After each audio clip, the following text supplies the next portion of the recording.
What is up, guys? Keelanbai here. MiHoYo has just posted the version 2.0 update patch notes, so I wanted to make this quick video of a TLDR so you guys don't have to read the whole thing.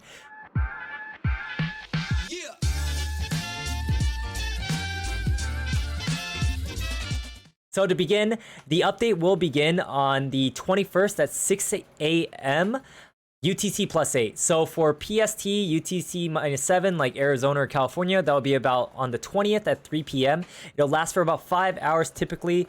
MiHoYo has been known to have these servers come up earlier, so there is always the possible chance that it comes up like 4 hours after maintenance starts. But because it is 2.0 and there probably is a lot of content, you should expect that it should take about 5 hours or a little bit more. So if you guys want to be safe and have all your stamina so that you guys can farm the new domains as well as the new world boss mats, 5 hours is about 37.5 stamina, so maybe have about 100 stamina or less before maintenance starts so that you guys don't overcap on your stamina. The game will also have a pre-update function if you guys want to do that per usual, but it'll also be in-game, I believe.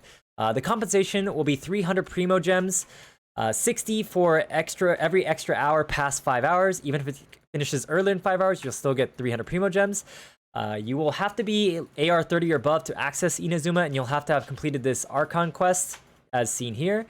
And they'll have some more systems in Inazuma, the Sacred Sakura, which you'll collect Electro Sigils, like they are Geo Sigils and Anemo Sigils in Mondstadt and Liyue. You'll offer them up to the Sacred Sakura so you can get enhancements to abilities. There'll be an Electro Grana system, which will come from Thunder Sakura bows, which is listed down here. There will also be a reputation system for Inazuma right off the bat, just like in Mondstadt and Liyue. That will give you some extra rewards.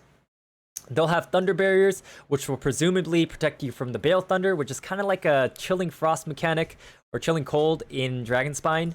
There will also be Thunder Spheres, where while you're inside the sphere with an Electro character or a character from Inazuma, you'll have a speed boost. There will be other gameplay mechanisms such as Thunderstones, Lightning Strike Probes, and Discharge Stones, Accumulation Stones. There will be 6 new domains, which will presumably have Talent Book domains or Talent Books in them. It'll have also the 2 new artifact sets and maybe some new weapon ascension materials. There'll be 2 new 5-star characters, with Ayaka coming out first, the Cryo Sword user, as well as afterwards Yoimiya, the Pyro Bow user. And on Yoimiya's banner after Ayaka's, it'll also have the 4-star Ninja Sayu, which is voiced by Lily Pichu, if you guys know who that is. There will also be 2 new 5-star weapons. The Mist Splitter Reforged will be on Ayaka's weapon banner, and the Thunder Pulse will be on Yoimiya's weapon banner. There will be 5 new craftable 4-star weapons, so make sure you guys save your prototypes or your belays, whatever you want to call them, in case they are good. Maybe the bow one will be really good for a certain cryo bow user right now. There'll be 2 new artifact sets. One's like an ER set that boosts burst damage, and the other one will be a set that takes away energy in exchange for normal attack, charge attack damage. You guys can read about them on the wikis or Honey Impact and such. There will be a new event which will give you Beidou. If you guys haven't seen the live stream, it'll give you Beidou as well as a crown, as well as the other typical rewards such as talent book materials, as well as wits and primo gems. The event will actually start 1 day after Inazuma 2.0 comes out. It'll start on the 22nd, UTC +8 at 10, or maybe it's not UTC +8. It doesn't really state it. It might be your server time, who knows? Probably your server time, actually. And then 8 days later, the final act of Act 4 will be released. You need to be AR 30 or above, as well as have completed these quests here. You can read about the 4 acts that will be released and what you have to do in them in this here. There is also another part 2, so we'll be going over that right now. You'll have to trade in 1,000 Thunder Pellets and 1,000 Thunder Crystals to get your copy of Beidou. And after the event ends, these items will disappear, so make sure you use them, right? There will be a lot more quests available. These quests will be available at like 25, 28, 28, 28. So presumably these will be the quests that lead up to you being taken to Inazuma by Beidou. There will be some new story quests, such as Ayaka's story quests, as well as Yoimiya's story quests. Probably when they do get released, there will be some new world quests that probably are side quests that you can do in Inazuma.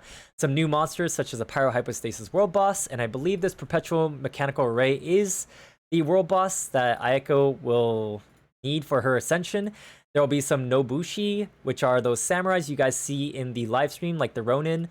There will be some Ruin Guard family members coming out, the Rune Cruiser, Rune Destroyer, Rune Defender, Rune Scout. There will be the Fatui Mirror Maiden, who is also kind of like a Sinsen Mage type thing.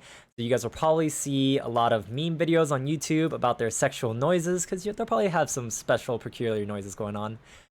They'll have a new weapon wish mechanic. If you guys didn't see it on the live stream, it's basically kind of like a whale pity, where if you don't get the 5-star weapon of that you wanted 2 times, the 3rd time will guarantee the 5-star weapon you wanted. However, this pity does not carry over from banner to banner, so you have to do it all within one banner rotation.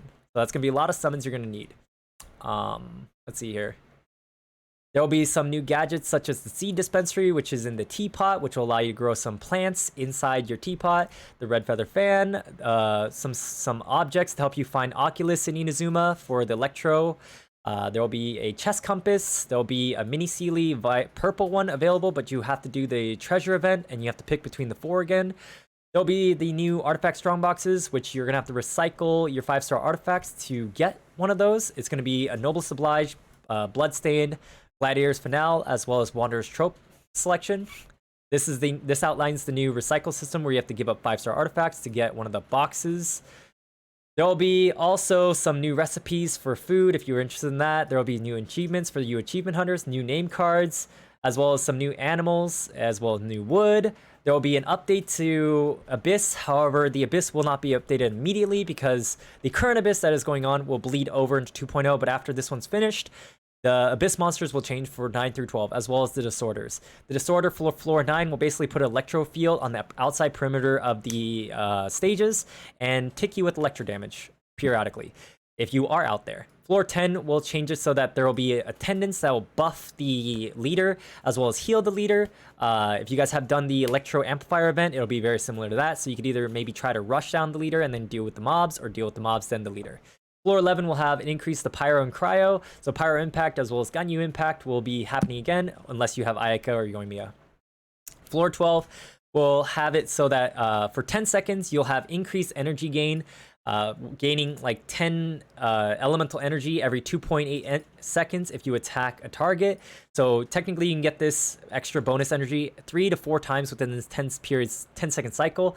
But then during low tide, which is the other 10-second cycle, you cannot gain energy. So that'll be an interesting mechanic to see how people tackle it with different team comps. And then the moon buffs will have it so that if a character has full energy and hits a target, it'll reduce their defense if you hit the enemy with normal charge or plunge. It'll stack up to 5 times, 7%, and last for 10 seconds, so you can get 35% defense down. The second moon buff will give you a shockwave if you receive an elemental particle or an elemental orb. Typically, this is not a very strong buff because the damage is kind of flat, but damage is damage, right? The third phase will increase your attack by 20% for every burst you end up using. Max stacks 3. And each stack is independent. So if you end up using 3 bursts for your supports, your main DPS will have like 60% increased attack. They're going to add some extra voice lines if you guys care about voice lines. They'll have some new character stuff, some new system stuff. You can also buy the Barber outfit if you end up missing it, but I don't know if you want to spend money for a skin that was once free. You'll be able to link your PSN accounts to a PC account so that you can play on your PC and such. But you will not be able to use your PSN weapon or your wings, if I remember correctly, on the PC. There will be 2 methods to be able to do this. You can read here if you guys are a PlayStation player, or vice versa. Maybe you have a PC account or mobile account and you want to play on your PlayStation. The Genesis crystals will not be shared. They'll be unique to each platform. So if you have Genesis crystals on PlayStation, it'll only exist on PlayStation. And then if you bought it on PC, you'll only have it on PC. Your map pins will be increased from 99 to 150 if you care about that as well. The Battle Pass will change your Mondstadt talent books into Inazuma talent books. The Leo talent books should still exist. There will be some UI changes as well. There will be a second confirmation when removing friends. The Wave Rider stamina mechanism is going to be updated so that it's going to have independent stamina. There will be some audio changes. There's some animation changes to Mona's dash, I believe. Expressions will be changed in combat, as well as Ningguang's passive for finding ores will be changed. That's all for the update. Make sure you guys check the links down below if you guys need an access link to get this update notice, and thank you guys for watching. Okay. Make sure you guys comment down below what you guys are most excited for in the new 2.0 update. Consider leaving a like. Make sure you guys subscribe for more Inazuma and Genshin content. Consider following me on Twitch if you guys want to watch me do Inazuma content live, as well as possibly pulling for Ayaka and testing her out. Consider joining the Discord if you guys want to be part of our Genshin Impact community. Follow me on Twitter if you guys want some short, clean, sweet updates for Genshin Impact. Thanks again for watching, and I'll see you guys in Inazuma. Peace.